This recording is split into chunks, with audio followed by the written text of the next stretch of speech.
Nation to Nation as the protest convoy on Parliament Hill rolls on, why one Indigenous woman decided to get on board. We all have our issues with the government, and we need to stand up, unite. It's time to be heard for everything that they have done wrong to us. But given the heavy hand that often meets Indigenous-led protests, some are criticizing the double standard as police in Ottawa stand down, observe, and even give thumbs up. It gets very frustrating, and it sends a clear message about who is allowed to protest and who is not. Aaron O'Toole was shown the door on Wednesday. So will Indigenous policies change with a new leader? Conservative MP Jamie Schmale says no, things will remain the same. We want to prioritize economic and fiscal reconciliation. We want to prioritize Indigenous-led ideas. Welcome to Nation. I'm Brett Forster. A protest against vaccine mandates and other pandemic restrictions continues tonight in Ottawa. With non-stop horn blaring, spewing of gas fumes and anti-Trudeau signs, the convoy of parked vehicles has blockaded Parliament Hill, shut down roads, and occupied the city centre for nearly a week. One Nipissing First Nation member created a bit of a stir when she showed up on Saturday in full regalia. Juanita MacLeod also goes by the traditional name O'Day-Minquay. She joined the convoy from Barrie in southern Ontario and joins me now from there. Welcome to the show. Thank you.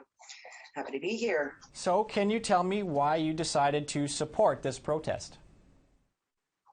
I have many reasons why I stood and supported the protest. As a 60s scoop survivor, I have that reason. I have two late uncles and a surviving aunt at a residential school. I stood for her. So many people have the misconception that I'm trying to say that we need to forget. I'm not saying that. I'm never going to forget. I lived through that. But the main reason, and the reason, we all have issues that we're standing up for. Every single one of us do. I went for freedom of everybody.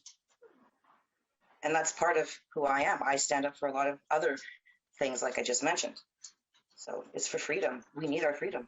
Now, do you care all that much about vaccine mandates for truckers, which was the organizing reason for this, or did you join for other reasons?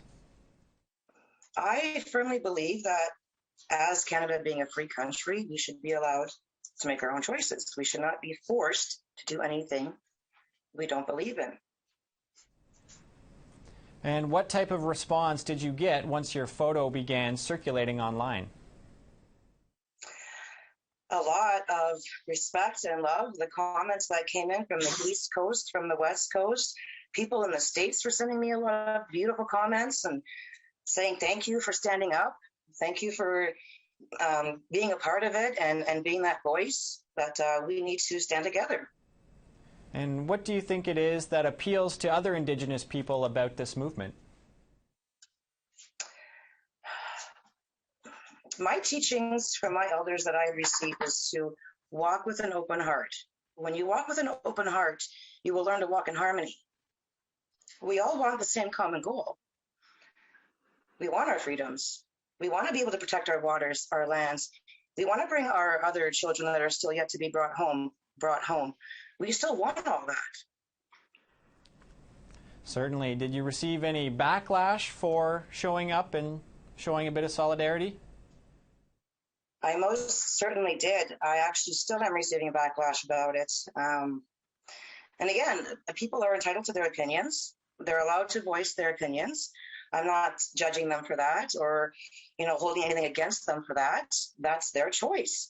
I am going to continue to follow my heart. I'm still going to continue to voice all my issues that I have with the Canadian government. I'm still going to fight for what I feel is right in my heart. Now, the Canadian Anti-Hate Network has described this convoy as a quote-unquote vehicle for the far right, and there were some Nazi flags and Confederate flags. How concerned were you about being at the same protest as some of these groups? When I first seen that and I first read up on it, I was a little taken aback. But when I was there and witnessed them, walked by them, they were quite a passive group. for being a white supremacist, they were very passive. So I didn't feel any threat whatsoever. They didn't speak to you. They didn't make eye contact with you. They just walked by you with their flags. So no, I didn't feel any threat. Did it bother you, though, that these symbols of racism and hate were even there, given how much harm those ideologies have caused? The thing is with the swastika is that it is a traditional American Aboriginal symbol of prosperity and well-being. It was adopted by the Nazis. So, I still honor that symbol as an Indigenous.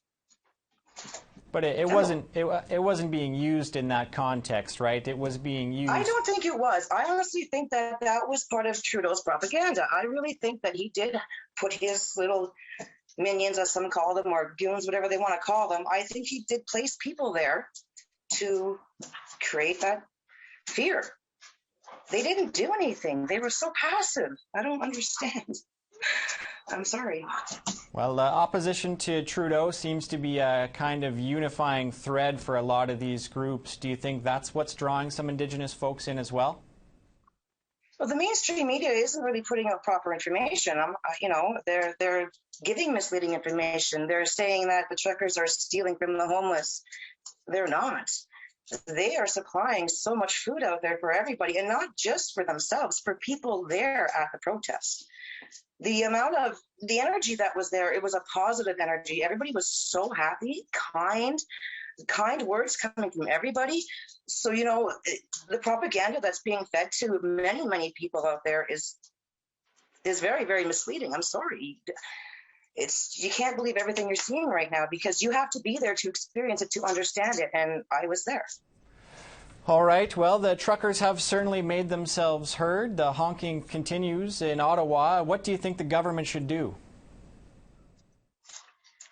Trudeau needs to go. Plain and simple. I'm sorry. The government needs to start listening to their people first and foremost. That's how I feel about it. They need to start paying attention and listening to the people. We have been protesting for many years. My Indigenous people and other people, other supporters as well, have been supporting our clean water and our lands, the drilling, the mining, bringing home our children. Like I said, we all have our issues with the government, and we need to stand up, unite. It's time to be heard for everything that they have done wrong to us. I'm sorry. We need to speak up. All right, Ms. McLeod, we have to leave it there. I want to thank you for coming on the program and sharing your story. Thank you for having me. After a short break, freelance writer Joy Henderson on why she decided to speak out against this movement.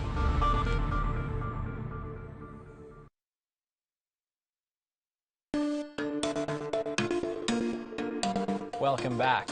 Many Indigenous leaders, groups, and observers have criticized the way police and politicians responded to the anti-vaccine mandate convoy to Ottawa. Joy Henderson published a piece in the Toronto Star calling out the authorities and the country more broadly. She is a Black Lakota educator, writer, and activist living in Scarborough, which is where she joins me from tonight. Ms. Henderson, welcome to Nation to Nation. Thank you very much for having me. First, why did you decide to speak out about what's happening here in Ottawa?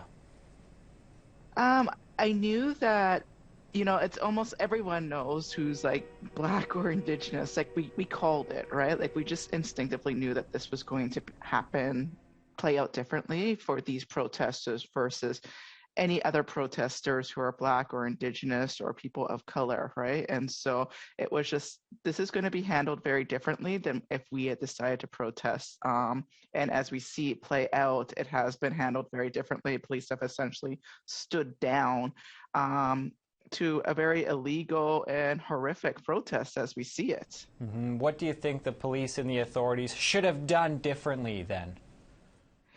I am not sure. I mean, I'm not like a huge proponent of over policing and such, but, we see examples of conservative politicians meeting and greeting with these, I won't even deign to call them protesters. I don't think they are.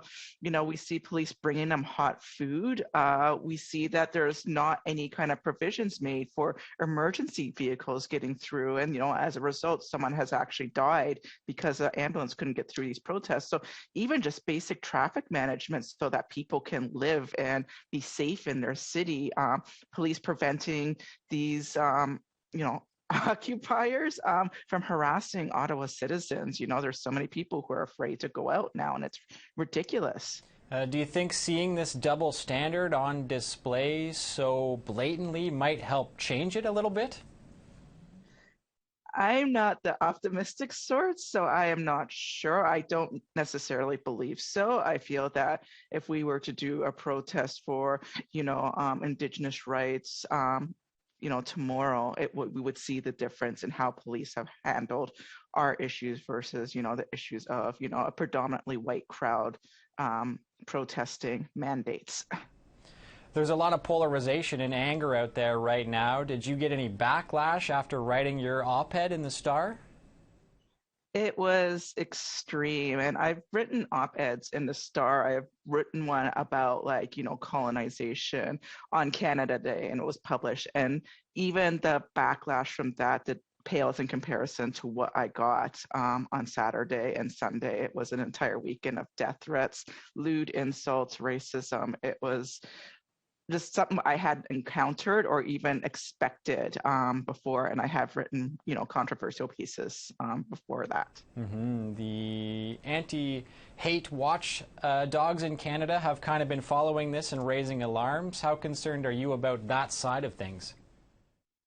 It's scary. Honestly, I feel like it's bleak for me, and I am trying not to despair, but it seems overwhelming at this point that so much, these convoyers can do and get away with so much, and nothing is being done about it, and nothing is really tangibly being addressed to address the harm, to address even just the heck, I'd settle for traffic control, right? And so it's scary. And I know a lot of people in Ottawa are afraid, and I hate to think of, being there at that time, and people are afraid to leave their homes. Where are we at? And, this country, if people cannot leave their homes because a group of predominantly white protesters decide to take over a city and make it unsafe for, anyone who does not align with their cause to come outside.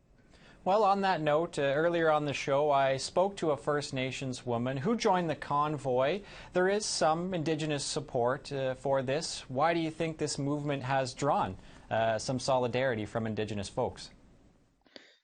Well, I mean, Canada is, a very horrible nation to us. And I say nation like that, right? And so for sure, I can understand the frustration of anyone who has been, Indigenous, who has been harmed by, the state. But I don't necessarily think that this is it. This is not the cause that we need to get behind, because they're not, here to help our issues. They're not, as we've seen, footage from, we've seen people running around with hand drums chanting yabba dabba doo, and they're sporting Nazi flags and Confederate flags. This is, as we like to say, on Twitter, this ain't it, right?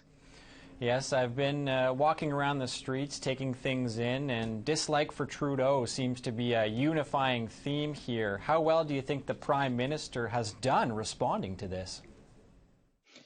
I don't really, has he really responded? Excuse me.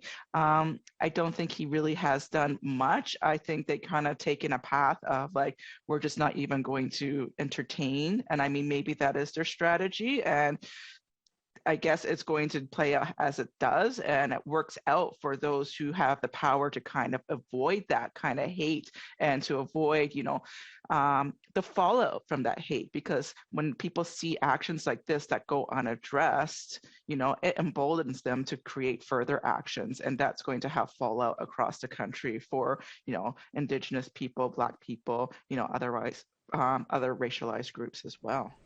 On the other side, 2 years ago, the Conservative Party condemned the Indigenous-led rail blockades, but now they are supporting this blockade in Ottawa. Where do you think that shift comes from? it comes down honestly to race, right? And so it comes down to, their views aligning, with, a lot of these white convoyers who want Trudeau out. And it's really frustrating as an Indigenous person to see how we are met with semi-automatic rifles by the state when we are peacefully protesting, to protect, our relations, our land, and what have you. And, these convoyers come in and disrupt, the nation's capital, to no ends. And they're given hot lunches from the police. It's very frustrating. And it sends a clear message about who is allowed to protest and who is not. All right, Ms. Henderson, thanks for making the time. Thank you so much.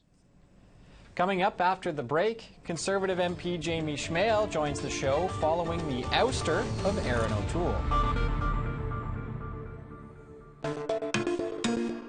Welcome back. To say it's been an eventful week in Ottawa would be an understatement. But between the blockade and the ouster of Conservative leader Aaron O'Toole, Parliament also got back down to business, and that means the introduction of possible legislation that could affect Indigenous people. To speak more about that is the Conservative critic for Indigenous Services, Jamie Schmale. Welcome to Nation to Nation. Good morning. Thanks for having me. I had the minister on last week. Now that you're on the Indigenous Services file, how do you think the Liberals have performed?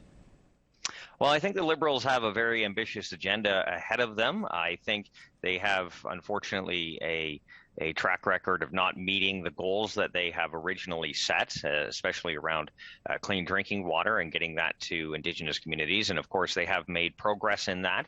However, they said that all boil water advisories would end by 2019, and they made that promise in 2015, and we're still dealing with that today. So I think even in the minister's mandate letter, it's very detailed, has a lot of priorities they want to get to, and if they actually do accomplish them, I think that will be beneficial for all involved. But again, what we've seen, especially through the departmental organization and what they do, when deadlines aren't met, they just keep pushing the deadlines forward and with no real explanation as to why that keeps happening. So we want to, as the official opposition, keep pushing the government to achieve those goals and those targets when they're supposed to be achieved, and not, kicking the football down the field. Mm-hmm. As you mentioned there, they've laid out a rather ambitious agenda, but what issue are the Liberals missing that a Conservative government would tackle? Well, I'd like to continue to tackle on the fact that the status quo is not working, and that we need to figure out what that means. So reconciliation also includes economic and fiscal reconciliation, what that looks like, strengthening the economic power of Indigenous communities, even those off reserve, and how we deal with that. The North, ensuring that those communities are able to thrive and prosper.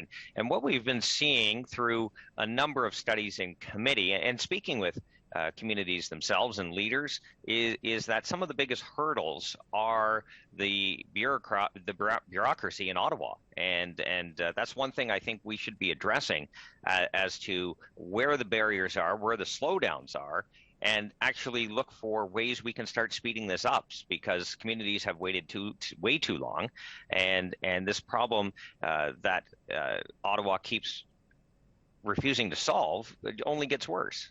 Mm-hmm. That is certainly a long-standing complaint. But I'd like to turn to the protest in Ottawa now. Why has the Conservative Party hitched its wagon to this trucker convoy?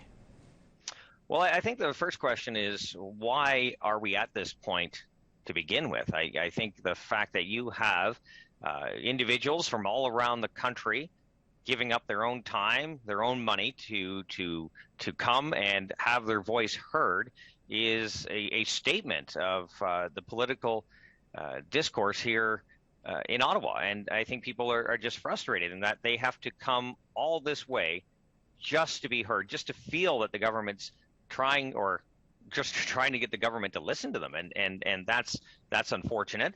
And yes, there were some horrible scenes over the weekend. That was done by, I think, a very few individuals, And those individuals should be called out. Those individuals should be dealt with accordingly, whether it's criminal charges or otherwise. I support the full prosecution of those individuals. But the still underlying issue is the fact that these individuals, these people from coast to coast to coast, just are not feeling heard by this government. Mm-hmm. On that note, you mentioned criminal charges. The Conservative platform pledged to criminalize certain kinds of blockades through legislation. Does this convoy roadblock in Ottawa meet that definition of an illegal blockade? Well, the legislation that we would have imposed or implemented if elected government focused on critical infrastructure, specifically areas where goods and services were being blocked from being transported. To me, I don't think this does. However, I do think that the individuals who have protested here in Ottawa have made their point, and I think we need to have conversations about how we ease or start the process of clearing out the downtown core so that individuals and businesses can kind of get back to normal as much as possible. But again, the fact that these individuals don't feel the government is even listening to them is an underlying problem. And this doesn't have to do with just the truckers. I think there are organizations all across the country that are feeling the same way, whether the oil and gas industry, the mining industry, the lumber industry, small businesses, even Indigenous communities themselves. I think they've been saying the same thing. And so this common theme that we keep running into is something that needs to be addressed and fixed. All right, turning to another subject, what does Erin O'Toole's ouster by caucus this week mean for the future of the party's relationships with Indigenous people? Well, it definitely was a difficult decision. I don't think any party takes any joy or any satisfaction when this happens. And I want to thank Erin and Rebecca, his children, for their dedication to the party, to the country. I don't think that changes anything in terms of how our party wants to proceed with our conversations with Indigenous communities. Our priorities are still the same. We don't believe the status quo is working. We want to fix that. We want to prioritize economic and fiscal reconciliation. We want to prioritize Indigenous-led ideas and ensuring that Ottawa is not just a blockade in itself in terms of ideas and getting new things on the table. We want to clear that backlog and ensure that Ottawa is a partner and not a hindrance, and really champion those voices on the ground that say, hey, we know how to fix a lot of these problems. You as Ottawa just need to get out of the way, and we can do that. And this is not something new. It's just something that all political parties, all politicians, I think, have refused to really acknowledge, because I think, everyone's well-meaning when they go into politics, but, you want to help and you want to do the best job you can, but, 150 plus years of failure, I think we have to really talk about doing something different. And that's where our path is going. And it seems to be getting a lot of pickup and a lot of interest within Indigenous communities on and off reserve. And we're really excited about continuing that conversation. So that part of reconciliation and those conversations are not changing one bit. All right, on that note, we have to leave it there. Conservative MP Jamie Schmale, thanks for being here. Thanks for having me. And that's all the time we have for tonight's show. Remember to check out our podcast online at aptnnews.ca/nation-to-nation. And remember to take care of yourself and your loved ones as we continue through this difficult pandemic. I'm Brett Forster, and thanks for watching.